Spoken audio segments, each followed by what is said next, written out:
હવામાનની થોડીક માહિતી આપી દઉં. આમ જોવા જઈએ તો હમણાં કોઈ માવઠાના સંજોગ નથી, એટલે કે હમણાં કોઈ માવઠું પડે કે ઝાપટા પડે એવી હાલ શક્યતાઓ નથી. 20 માર્ચ પછીથી એ બધી શક્યતાઓ છે એની માહિતી આપણે આગળ ઉપર આપતા રહેશું. જેમાં ખાસ કરીને અત્યારે જોવા જઈએ તો આમ તો માર્ચ મહિનાનું જે પ્રથમ અઠવાડિયું છે તેમાં તાપમાન છે નોર્મલ નજીક રહ્યું હતું, પણ હવે આવતીકાલથી તાપમાનમાં 2 થી 3 ડિગ્રીનો વધારો થશે.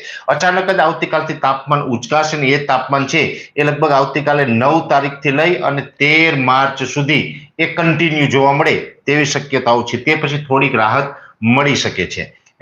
એ સાથે જે અમુક વિસ્તારોની અંદર ધુમ્મસ અને ઝાકળભર્યું હવામાન વહેલી સવારે જોવા મળતું હશે એ હવે માત્ર એકાદ દિવસ જોવા મળશે. તે પછી ધુમ્મસ અને ઝાકળમાંથી પણ આપણે રાહત મળી શકે છે. પવનો મુખ્યત્વે અત્યારે જોવા જઈએ તો મુખ્યત્વે પવનો છે એ અત્યારે પશ્ચિમ તો કોઈ જગ્યાએ ઉત્તર પશ્ચિમના પવનો ફૂંકાઈ રહ્યા છે અને આ પવનોની દિશા હવે કન્ટિન્યુ રહેશે. હવે ઉત્તરના પવનો આપણે ઓછા જોવા મળે તેવી શક્યતાઓ છે.